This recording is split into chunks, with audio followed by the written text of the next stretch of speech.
हर रोज एक नई कहानी देखने के लिए चैनल को सब्सक्राइब करें और बेल आइकन दबाना ना भूलें। निर्मला देवी अपनी 3 बहुओं से बेहद परेशान थी। हो भी क्यों ना, आखिर तीनों ही जुबान चलाने में तेज जो थी और ऊपर से तीनों के पार्लर के शौक के चलते तीनों ने मिलकर एक ही पार्लर खोला हुआ था, जिसमें आए दिन झगड़े होते थे। ऐसे ही एक दिन सुबह की चाय निर्मला को देने के बाद उसकी तीनों बहुएं रीना, आरती और वंदना उसके पास आकर कहती हैं, माँ जी मैंने नाश्ता बना दिया है, अब मैं जा रही हूँ अपने पार्लर। अपने पार्लर से तुम्हारा क्या मतलब है? वो पार्लर तुम अकेली का नहीं है, मेरा भी है। मुझे भूल गई, मैं भी उसी पार्लर की मालकिन हूँ, समझी?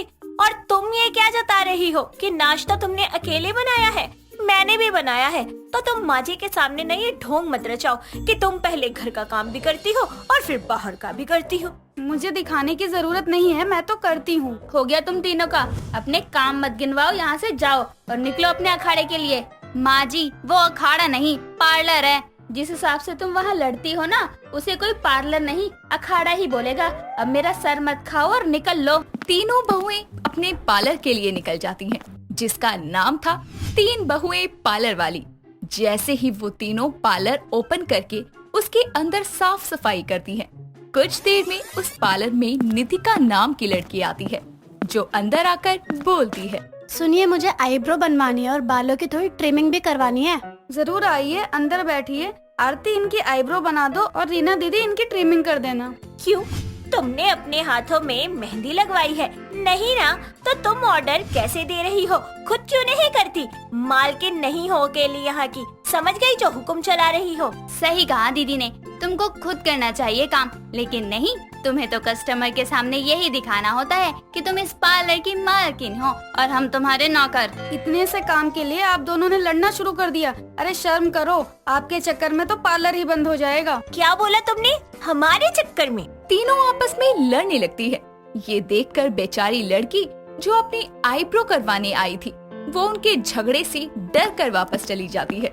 ये देखकर तीनों और लड़ती हैं कि पार्लर से कस्टमर वापस जा रहे हैं। शाम तक यूं ही चलता रहता है।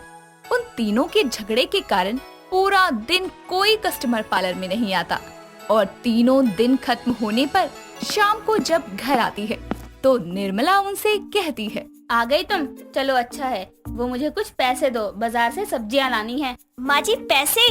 वो तो हमारे पास नहीं है। वो क्यों? आज तो तुम और दिनों से थोड़ा और लेट आई हो पार्लर से। मुझे तो लगा आज कस्टमर की लाइन लगी होगी, लेकिन यहाँ कह रही हो पैसे ही नहीं है। वो क्या है ना माँ जी, आज एक भी कस्टमर नहीं आया पार्लर में, इसलिए हमारे पास एक भी रुपया नहीं है। वाह वाह बहू, अब तो तू झूठ भी बोलने लगी है। अरे मैं अच्छे से जानती हूँ कि पैसे क्यों नहीं है आज तुम्हारे पास। पूरा दिन तो पार्लर खोलकर लड़ने में बिजी थी। बेचारे लोग तुम लड़ती हुई चुड़ैलों के पास अपना मुंह लेकर मेकअप करवाने आएंगे क्या? माँ जी ये दोनों ही लड़ पड़ी थी, मैंने तो कुछ भी नहीं कहा। चुप करो, बैठो घर में। और दिन तो बर्बाद किया ही है, जाकर रात का खाना बनाओ। और अब अगर वहाँ लड़ी ना तो तुम तीनों आज घर से बाहर ही नजर आओगी। इतना बोलकर निर्मला बाजार सब्जियां लेने निकल जाती है। रात होती है, तीनों बहुएं किसी तरह बिना लड़े खाना बनाती हैं और पूरा परिवार रात के समय खाना खाकर सो जाता है। ऐसे ही अगले दिन की शुरुआत होती है। रोज की तरह तीनों बहुएं वापस से पार्लर जाने के लिए निकलने लगती है। तभी निर्मला उनको रोकते हुए कहती है, सुनो त्रिमूर्तियों, अगर आज तुम बिना पैसों के घर आई तो सोच लेना, कल तुम्हारे पार्लर में मैं खुद ताला लगवाऊंगी, समझ गई? नहीं नहीं माँ जी, आज ऐसा कुछ नहीं होगा। ये दोनों काम करे ना करे, मैं तो जरूर करूँगी। इतना बोलकर रीना निकल लेती है और उसके पीछे आरती, वंदना भी मुंह सड़ाते हुए निकल जाती हैं। कुछ ही देर में पार्लर पहुंचकर तीनों मन में ठानती हैं कि वो काम करेंगी।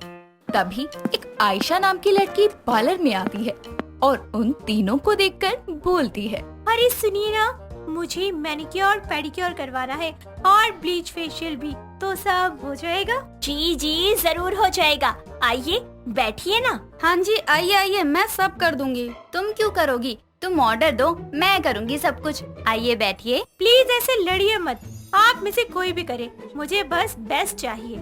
गैस चाहिए इनको। हटो तुम दोनों, मैं करूँगी। हाँ, आप ही तो बेस्ट हैं और हम तो पागल हैं। आप इधर आइए और बैठिए, मैं करूँगी आपका फेशियल। देखना ऐसा चमकेगा आपका चेहरा कि चांद भी आपको देख देख कर सूरज बनकर जल जाएगा। बेचारी आयशा को वंदना जबरदस्ती कुर्सी पर बैठाती है, लेकिन तीनों ही उसको बैठाने के बाद तीनों अलग अलग ब्लीच मिक्स करके लड़ने लगती हैं कि मैं लगाऊंगी, जिसके कारण तीनों की ब्लीच का बाउल आयशा के चेहरे पर गिर जाता है और ध्यान न देने पर उसके चेहरे पर जलन होने लगती है। ये देखकर रीना जल्दी से उसके चेहरे पर गिरी ब्लीच को साफ करती है और आयशा अपना चेहरा शीशे में देखती है तो उसके चेहरे पर ब्लीच गिरी जगह काली हो गई होती है। ये देखकर वो चिल्लाती हुई कहती है, आप लोग पागल हैं? साहिल गवार कहीं के, ये क्या पार्लर खोल के बैठे हो?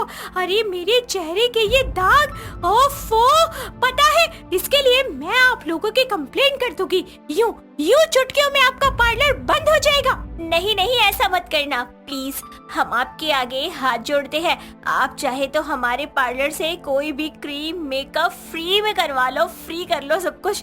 प्लीज हमारी कंप्लेंट मत करो, ठीक है? तो आपसे मैं जब भी आऊंगी मेकअप फ्री होना चाहिए, वो भी बढ़िया एयर ब्रश मेकअप। जी ठीक है, जैसा आप कहें। इतना बोलकर वो लड़की उसी वक्त पार्लर से चली जाती है, जिसके बाद वंदना बोलती है, इस बात का पता माँ जी को नहीं लगना चाहिए, वरना वो हमारा पार्लर ही बंद करवा देंगी। हाँ सही कहा। शाम होने पर तीनों घर जाती हैं और आज भी उनकी कोई कमाई नहीं हुई होती उस ब्लीच वाले कांड के चलते, जिसके बाद घर पर उन तीनों के लटके मुंह देखकर निर्मला सब समझ जाती है और उनके हाथ में एक ताला देते हुए कहती है, तुम तीनों ने कर ही ली ना अपनी मनमानी, जितने झगड़े करने थे कर लिए। अब उस पार्लर को इस ताले से बंद कर देना हमेशा के लिए। नहीं माँ जी, ऐसा मत कहिए प्लीज, ये पार्लर हमारा सपना है। हम तीनों भले ही देवरानी जेठानी हैं, तीनों के विचार स्वभाव अलग हैं, लेकिन ये पार्लर ही है जिसमें हम तीनों की जान बसती है।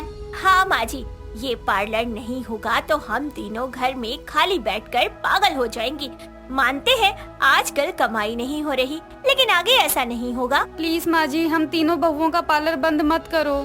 मैंने जो बोल दिया वो बोल दिया। चुपचाप कल जाकर ये पार्लर बंद कर देना हमेशा के लिए और लिख देना कि पार्लर बंद हो गया। निर्मला इतना बोलकर अपने कमरे में चली जाती है। अगले दिन तीनों दिल पर पत्थर रखकर अपना पार्लर बंद कर देती है और घर में रहकर घर के काम करने के बाद अपने अपने कमरों में उदास बैठ जाती है।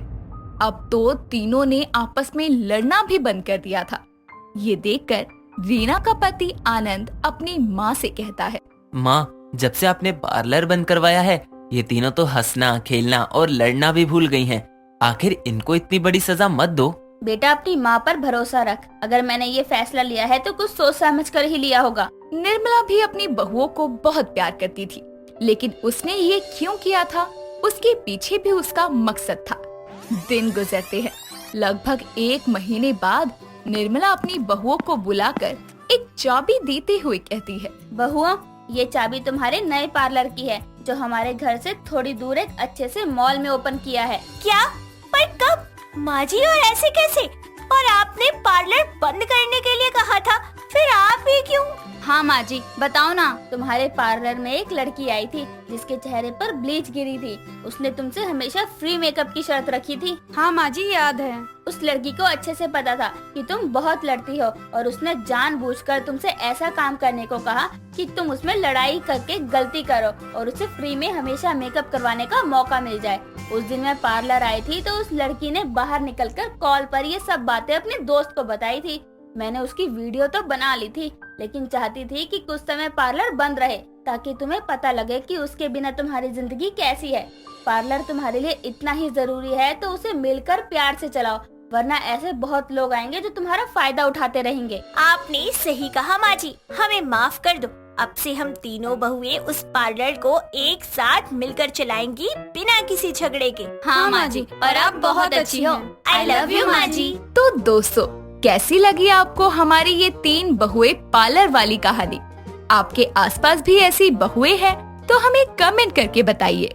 गीता अपनी फ्रेंड जैस्मिन की शादी में आई होती है, जहां पर उसे जैस्मिन की शादी का जोड़ा और उसका चूड़ा बहुत ही ज्यादा पसंद आता है और स्टेज पर वो उसके साथ पिक्स क्लिक करवाने के बाद उसके कान में धीरे से बोलती है, यार जैस्मिन, तू आज कितनी अच्छी लग रही है। अच्छा एक बात कहूँ? हाँ बोल ना। यार मुझे ना तेरा ये शादी का चूड़ा बहुत अच्छा लग रहा है।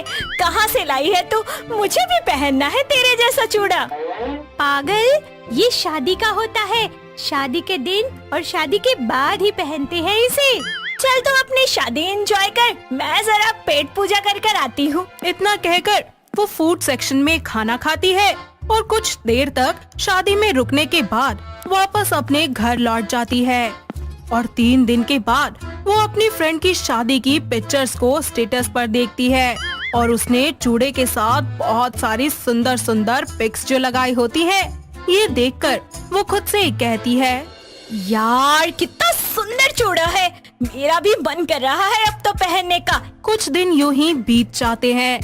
गीता चांदनी चौक जाती है जहां वो अलग अलग तरीके के नए नए डिजाइन्स के चूड़े देखती है जो कि उसे बेहद पसंद आते हैं और वो वहां से 2-3 तरीके के अलग अलग चूड़े लेकर अपने घर आ जाती है और फिर मिरर के आगे खड़ी होकर चूड़ा पहनकर पोज मारती है और चूड़े खनकाकर कहती है, वाओ कितना सुंदर लग रहा है गीतू ये चूड़ा तुझ पर। हाय कब होगी मेरी शादी, कब पहनूंगी मैं ऐसे चूड़ा। हाय मुझसे शादी तक का वेट नहीं होता। एक काम करती हूँ, जल्दी से इंस्टाग्राम पर वीडियो बनाकर डाल देती हूँ, फिर चाहे कोई कुछ भी कहता रहे मुझे फर्क नहीं पड़ता। इतना बोलकर वो उन चूड़े को पहनकर पिक्चर्स और वीडियोस बनाकर इंस्टाग्राम पर अपलोड कर देती है, जिसके बाद लोग उसे बहुत ही अच्छे अच्छे कमेंट्स पास करते हैं। ऐसे ही एक दिन वो लाल रंग का चूड़ा पहनकर गलती से अपनी मम्मी सविता के सामने आ जाती है, जिसे देखकर वो बोलती है, अरे गीता ये क्या है? तूने शादी का चूड़ा अभी से क्यों डाल रखा है? कहीं तूने भागकर किसी को बिना बताए शादी तो नहीं कर ली ना? सच सच बता दे मुझे। अरे मम्मी थांबा रुको, लेट मी एक्सप्लेन यार। वो तो मुझे चूड़ा बहुत पसंद है, इसीलिए मैं 2-4 चूड़े अपने लिए मार्केट से खरीद कर ले आई। ये देखो। हाँ अच्छे तो बहुत है, पर ये बता कि तूने पहने किस खुशी में है ये? अरे मम्मी वो तो मैंने बस ऐसे ही थोड़ी देर के लिए घर पे पहन लिया था। एक आपके लिए भी लेकर आई हूँ मैं। अच्छा तो फिर जल्दी से दिखाना मुझे। इतना कहकर गीता अपनी मम्मी को दूसरा चूड़ा ला कर देती है जो कि सविता को बहुत ही ज्यादा पसंद आता है। समय गुजरता जाता है। सविता के पास उसकी बेटी के लिए एक परितोष नाम के बहुत ही ज्यादा सुंदर और मेहनती लड़के का रिश्ता आता है, जिसके बाद वो उस लड़के को उसकी मम्मी मंजू और पापा रमेश को अपने घर बुला लेती है। तो वहीं गीता हाथों में चाय नाश्ता लेकर आती है और सभी को दे देती है। मंजू को अपने लड़के के लिए गीता बहुत पसंद आ जाती है।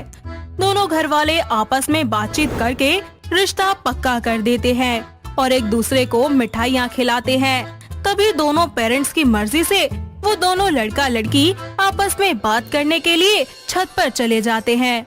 गीता, मैंने आपको शायद पहले कभी कहीं देखा है। अरे आपने मुझे कैसे देख लिया? मैं तो खुद आपको पहली बार देख रही हूँ। नहीं, मैंने आपको देखा है। हाँ, याद आ गया। आप तो वही है ना जिसने इंस्टाग्राम पर अपने चूड़े के साथ फोटो और वीडियो बनाई है? जी ये तो मैं ही हूँ। ओह अच्छा, तो यहाँ देखा है आपने मुझे। हाँ, इसका मतलब आप पहले से शादीशुदा हैं। तो फिर मुझसे क्यों शादी करना चाहती हैं आप? कहीं कुछ छुपा तो नहीं रही हमसे? ओफो परितोष, मुझे चूड़ा पहनना बहुत पसंद है, इसीलिए मैंने शादी से पहले कुछ चूड़े खरीदकर उनकी पिक्स क्लिक कर ली और अपनी एक वीडियो बना ली। बट डज नॉट मीन कि मैं मैरिड हूँ। आई नो कि मैरिड लड़कियाँ ही चूड़ा पहनती है और अब तो मैं ऑफिशियली आपके नाम का चूड़ा पहनूंगी। आपको मैं पसंद तो हूँ ना? हाँ गीता जी, मैं आपको उसी दिन से बहुत पसंद करता हूँ। ओहो, तो ये बात है। पंडित जी अगले हफ्ते ही दोनों की शादी का शुभ मुहूर्त निकाल देते हैं और पूरे विधि विधान के साथ उन दोनों की शादी हो जाती है, जिसमें गीता अपने चूड़े के साथ शादी में ढेर सारी पिक्चर्स को क्लिक करवाती है और शादी के बाद वो अपने ससुराल में जीन्स और क्रॉप टॉप के साथ हाथों में चूड़ा पहनकर तैयार हो जाती है और तभी उसकी सास उसे बुलाते हुए बोलती है, अरे बहू, तेरी आज पहली रसोई है, तो क्या बनाया है तूने? वो मम्मी जी, आज मैंने जलेबी बनाई है। हे भगवान, अरे ये क्या पहना है बहू तूने? शादी के अगले ही दिन कोई ऐसे कपड़े पहनता है क्या ससुराल में? अरे लाज शर्म भूल कर आई है क्या? छी छी छी, अरे राम राम, तेरा सारा बदन दिख रहा है। अरे ये क्या कटी फटी जींसें पहन ली है तूने? नास पीटी, आज से ही तूने सुनने के सारे कर्म कर दिए। माँ जी, इसमें क्या दिक्कत है? साड़ी की जगह वेस्टर्न ड्रेस ही तो पहना है, बाकी तो सुहागन होने की सारी चीजें पहनी है ना। गले में मंगलसूत्र, मांग में सिंदूर, हाथों में चूड़ा, पैरों में पायल, सब है ना माँ जी? हाँ हाँ, बस तेरे कपड़े छोड़कर बाकी सब कुछ है। ओफो माँ जी, मैं आजकल की मॉडर्न बहू हूँ, देखो मैं कितनी अच्छी लग रही हूँ। अरे बेशरम बेहया, तेरे ससुर जी ने अगर तुझे ऐसी हालत में देखा तो क्या होगा? जाकर साड़ी पहन कर आ जल्दी से। माँ जी प्लीज पहनने दीजिए ना। जाती है कि पहले ही दिन तुझे ससुराल से बाहर कर दूं? जी माँ जी, जाती हूँ। इसके बाद वो एक सुंदर सी साड़ी पहनकर उसके साथ का मैचिंग चूड़ा और सच धज के पूरे 16 श्रृंगार करके नीचे आती है, जिसे देखकर परितोष और उसकी माँ मंजू का मुंह तो खुला का खुला ही रह जाता है।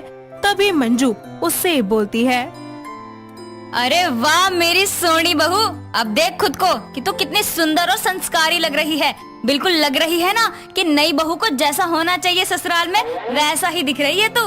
थैंक यू माँ जी। अरे दूधो नहाओ पूतो फलो, सदा खुश रहो, सदा सुहागन रहो।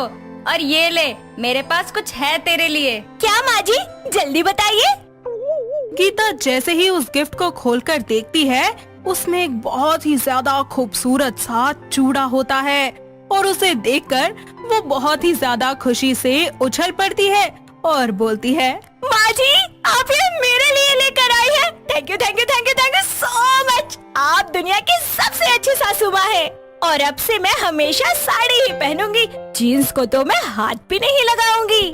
कोई बात नहीं बेटा, वैसे भी गलती तो मेरी भी है। तुम तो आज के बच्चे हो, इसलिए तुमने वही किया जो तुम पहले से करते आ रहे हो। और ससुराल में तेरा पहला दिन था और पहले ही दिन मैंने तुझे डांट दिया, इसीलिए मुझे माफ कर दे मेरी बहू। कोई नहीं माँ जी, आपने जो भी कहा था सही कहा था और आपका तो हक बनता है कि अगर मैं कुछ गलत करूँ तो आप मुझे डांट फटकार कर समझा देना, झिझकना मत। हाँ बहू। अरे यार, कोई मुझे जलेबी खिलाओ, इतनी अच्छी खुशबू आ रही है और भूख भी बहुत लगी है। हाँ हाँ, आइए ना परितोष जी। माँ जी आप भी चलिए। इस तरह सभी मिलकर गीता के हाथ की पहली रसोई का खाना खाते हैं और उसके ससुर उसे शगुन में पैसे भी दे देते हैं। वक्त बीतता जाता है, दोनों अपने हनीमून के लिए गोवा जाते हैं और वहां जाकर गीता अपने मनपसंद कपड़े पहनती है और साथ ही मैचिंग चूड़ा और जीन्स भी पहनती है और दोनों एक दूसरे के साथ ढेर सारे रोमांटिक पलों को एंजॉय करते हैं। साथ ही वो हनीमून से वापस अपने ससुराल जाकर अपनी सारी जिम्मेदारियों को बखूबी निभाती है और सभी का अच्छे से ख्याल रखती है। फिर सब मिलकर एक साथ खुशी खुशी रहने लगते हैं। तो दोस्तों, कैसी लगी आपको हमारी ये चूड़े वाली बहू की कहानी? क्या आपके घर के आसपास भी है कोई ऐसी बहू जिसे चूड़ा पहनने का इतना ज्यादा शौक हो? अगर हाँ, तो उन्हें ये वीडियो दिखाइए और हमें कमेंट करके बताइए। ज्योतिका की मुलाकात वीरेन से इंस्टाग्राम के जरिए होती है। धीरे धीरे दोनों एक दूसरे से बहुत प्यार करने लगते हैं और शादी करने का फैसला लेते हैं। कुछ ही समय के बाद दोनों अपने अपने घर वालों को शादी की बातचीत करने के लिए एक होटल में मिलवाने ले जाते हैं। दोनों के घर वालों को ज्योतिका और वीरेन एक दूसरे के लिए पसंद आ जाते हैं। तभी वीरेन की माँ अंजना ज्योतिका की माँ शिल्पा से बोलती है, शादी तो बड़े धूमधाम से होगी इनकी, आखिर मेरा इकलौता बेटा जो है वीरेन। जी जी, हमारी भी एक ही बेटी है। शहर का सबसे बढ़िया बैंकेट हॉल बुक करेंगे हम तो। पर आप तो जानती ही हैं कि 10 बजे के बाद नाच गाना नहीं हो सकता। शहर के डीएम का ऑर्डर है। आप चिंता मत कीजिए, सब ठीक होगा। कुछ ही दिनों में उनके घर वाले उनकी सगाई करवा देते हैं। पूरे घर में खुशियों का माहौल होता है। शादी वाले दिन भी आलीशान तरीके से मैरिज हॉल को सजाया जाता है। सभी मेहमान और दूल्हा दुल्हन भी बहुत खुश होते हैं कि अचानक उनकी शादी में वहाँ के शहर का डीएम पुलिस वालों के साथ आकर उन दोनों की शादी को रुकवा देता है और वहाँ के पुजारी को थप्पड़ मारते हुए सभी लोगों को गिरफ्तार करने का आदेश देता है। तभी डीएम से वीरेन की माँ अंजना बोलती है, आप शादी कैसे रुकवा सकते हैं? हमारे पास परमिशन लेटर है। 10 बजे के बाद कोई परमिशन लेटर काम नहीं करेगा। आपको नहीं पता 10 बजे के बाद शहर में गाना बजाना मना है। अरे अब ये भी कोई बात हुई? शादी में नाच गाना भी ना हो, हम क्या किसी की मैयत में आए हैं? ज्यादा बोलिए मत और अभी के अभी ये हॉल खाली कर दीजिए, वरना तुम सबको जेल में डाल दूंगा। आपको जो करना है कर लो, शादी है तो गाना बजाना तो होगा ही होगा। ज्योतिका और वीरेन को और बाकी सभी मेहमानों को पुलिस स्टेशन ले जाया जाता है। साथ ही डीएम की बदसलूकी का वीडियो जो कि शिल्पा ने छुपकर रिकॉर्ड किया होता है, वो उसे सोशल मीडिया पर अपलोड कर देती है। धीरे धीरे वो वीडियो हर सोशल मीडिया साइट पर वायरल हो जाता है और डीएम को ऐसे बदसलूकी के लिए उसे सस्पेंड कर दिया जाता है और सभी मेहमानों को पुलिस स्टेशन से रिहा करवा दिया जाता है। जिसके बाद अगली सुबह ज्योतिका वीरेन को फोन करती है और उससे बोलती है, हेलो वीरेन, यार जो भी हुआ ना वो नहीं होना चाहिए था। सच में हमारी जिंदगी का सबसे अच्छा मोमेंट खराब हो गया। खैर सब ठीक तो है ना? खाना खाया सबने? क्या खाना अच्छा लगेगा यार, शादी लाइफ का सबसे बेस्ट पार्ट होता है। सब स्पॉइल्ड हो गया यार। देखो अब गुस्सा मत करो, जो होना था वो हो गया ना। और कहते हैं ना कि हमारे कर्मों का फल हमें इसी जन्म में ही मिल जाता है, तो उस डीएम को भी मिल गया। अब तुम प्लीज अपना और सबका बहुत ज्यादा ख्याल रखना। समझ गया, ज्यादा साइड लेने की जरूरत नहीं है। ऐसे ही दोनों कुछ देर तक बातें करते हैं और फिर अपने अपने काम में लग जाते हैं। कुछ ही महीनों के बाद दोनों मिलकर कोर्ट मैरिज करके शादी के बंधन में बंध जाते हैं। ज्योतिका अपने ससुराल आती है और एक अच्छी बहू की तरह ससुराल की सारी जिम्मेदारियों को संभाल लेती है। तो वहीं सुहागरात की रात पर वीरेन ज्योतिका के लिए एक बड़े ही रोमांटिक तरीके से पूरे कमरे को डेकोरेट करता है। तो वहीं ज्योतिका भी एक बहुत ही हॉट सी ड्रेस पहनकर उसके सामने आती है। ऐसे में ज्योतिका को देखकर वीरेन उससे कहता है, आखिरकार वो दिन आ ही गया जब हम दोनों एक हो जाएंगे। अच्छा जी, क्यों दूरी बर्दाश्त नहीं हो रही थी क्या? हाँ नहीं हो रही थी, तभी तो तुम्हें कोर्ट मैरिज करके ले आया। हाँ मैं तो बड़े आराम से थी, मुझे तो कोई फर्क ही नहीं पड़ा। अच्छा जी, बताऊं तुम्हें अभी? क्या बताओगे? लव यू सो मच यार, अब मैं तुम्हें अपने आप से दूर कभी नहीं होने दूंगा। अच्छा जी, देख लेना 4-5 महीने के लिए ना अपने मायके चली जाऊंगी अब मैं। इतना लंबा क्यों? माँ से ही तो मिलना है, सुबह जाना शाम को लौट कर आ जाना, इससे ज्यादा कुछ नहीं चलेगा। मैं पक्का कह देती हूँ, जाऊंगी ना तो आऊंगी नहीं जल्दी से वापस। अच्छा, इतनी जल्दी है क्या तुम्हें मुझसे दूर जाने की? मेरा बाबू गुस्सा हो गया। अरे मैं कहीं नहीं जा रही। इसी तरह कुछ दिन बीत जाते हैं। ज्योतिका अपने मायके जाती है, जहाँ उसकी माँ शिल्पा को सीढ़ियों से गिरने की वजह से पैर में फ्रैक्चर आ जाता है और डॉक्टर उन्हें कंप्लीट बेड रेस्ट के लिए बोल देते हैं, जिसके कारण ज्योतिका को अपनी माँ की देखभाल करने के लिए वहीं पर रुकना पड़ता है। देखते ही देखते 2 महीने बीत जाते हैं और शिल्पा के पैर में आराम नहीं आता। तो वहीं वीरेन का अपनी और अपनी बीवी की इन दूरियों से बुरा हाल हो जाता है। ऐसे ही एक दिन वो ज्योतिका को फोन करता है और उससे कहता है, मिल गई ना तुम्हारे दिल को ठंडा कब? यही तो चाहती थी तुम। पागल वागल हो गए हो क्या? कैसी बातें कर रहे हो यार? तुम ही बताओ क्या करूं? माँ को ऐसे छोड़कर कैसे आ सकती हूँ? अरे जाओ ना यार तुम, मैंने पता नहीं क्या क्या सोचा था शादी को लेकर। शादी करूंगा, हनीमून मनाऊंगा, लेकिन तुमने तो सारे किए पर पानी फेर दिया। अब गुस्सा थूक भी दो यार, जो हो गया सो हो गया, उसे मैं कैसे बदल सकती हूँ? दिमाग तो खराब करो मत मेरा तुम अब, नहीं तो फोन में से घुस के ना थप्पड़ मारूंगा तुम्हें। अब इसमें मेरी क्या गलती है? हर बात का बिल तुम मेरे नाम पर क्यों फाड़ रहे हो? अरे जो कुछ भी हुआ है मैंने अपनी मर्जी से थोड़ी किया है। मुझे क्या पता था कि मैं यहाँ आऊंगी और ये सब हो जाएगा। दोनों कुछ देर तक ऐसे ही लड़ते रहते हैं।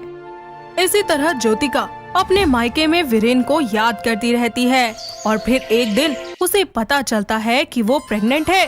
वो ये गुड न्यूज अपने घर में सभी को देती है और वीरेन को भी फोन करके उसे बताते हुए बोलती है, हेलो वीरेन, एक बहुत बड़ी खुशखबरी है, तुम पापा बनने वाले हो। क्या सच में? थैंक यू सो मच यार। बस अफसोस इस बात का कि तुम मेरे पास क्यों नहीं हो। अरे कोई बात नहीं, बेबी यहाँ हो या वहाँ है तो हमारा ही ना। ज्योतिका, तुम मेरी बात ध्यान से सुनो।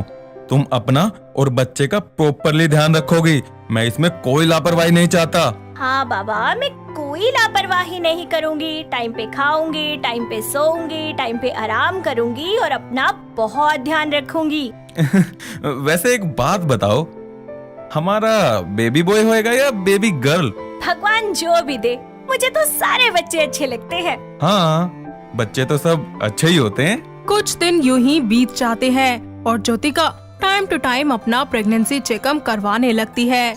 और फिर एक दिन ज्योतिका की सास अंजना उसे फोन करके बोलती है, बहू, मैं वीरेन को भेजूंगी कल तुझे लाने के लिए। हमारा रिवाज है, बहू का पहला बच्चा ससुराल में ही होता है। पर माँ जी, इस हालत में ऐसे आना जाना ठीक है क्या? दोनों सास बहू इस बात को लेकर बहस करने लगती है। कुछ दिन यूं ही बीत जाते हैं और एक दिन वीरेन ज्योतिका को लेने के लिए उसके मायके आ जाता है। ज्योतिका किसी तरह मान जाती है अपने ससुराल जाने के लिए और वापस लौटते वक्त वो दोनों बाइक से जाते हैं। लेकिन प्रेगनेंसी की वजह से ज्योतिका बाइक पर ठीक से बैठ नहीं पाती, जिसके कारण बैलेंस बिगड़ता है और वो बाइक से नीचे गिर जाती है, साथ ही बेहोश भी हो जाती है। वीरेन किसी तरह उसे हॉस्पिटल ले जाता है। थोड़ी देर के बाद वहाँ अंजना आती है और रोते हुए कहती है, हे भगवान, मुझे माफ कर दीजिए। काश कि मैंने अपनी बहू की बात मान ली होती। अगर उसकी बात मान ली होती तो आज मुझे ये दिन ना देखना पड़ता। माँ, जो हुआ उसमें आपकी कोई गलती नहीं है। भगवान के आगे भला किसी की चलती है क्या? आप प्लीज रोना बंद कर दो। थोड़ी ही देर में वहाँ पर डॉक्टर आते हैं और वीरेन से बोलते हैं, वीरेन जी, हमें आपकी वाइफ का ऑपरेशन करना पड़ेगा और कुछ पैसे जमा करवा दीजिए काउंटर पर। हाँ, चलिए डॉक्टर। वीरेन डॉक्टर के कहे अनुसार सब कुछ कर देता है। थोड़े ही समय में डॉक्टर ज्योतिका का ऑपरेशन करने लगते हैं, जिसके बाद ज्योतिका एक बहुत ही प्यारे से बेटे को जन्म देती है। तो वहीं वीरेन और जीविका जब उस नन्ही सी जान को अपनी गोद में लेते हैं तो उनकी खुशी का ठिकाना नहीं रहता। इस सब के बाद वो तीनों मिलकर बहुत सारी सावधानियां बरतते हैं और खुशी खुशी अपने परिवार के साथ अपनी जिंदगी में रहने लगते हैं। तो दोस्तों, कैसी लगी आपको हमारी ये बहू की छुट्टी की कहानी? क्या आपके घर के आसपास भी है कोई ऐसी बहू? अगर हाँ, तो उन्हें ये वीडियो दिखाइए और हमें कमेंट करके बताइए। दोस्तों, अगर आपको ये कहानी पसंद आई तो इसे लाइक करें, शेयर करें और कमेंट करके बताएं कि कहानी में आपको सबसे अच्छा क्या लगा।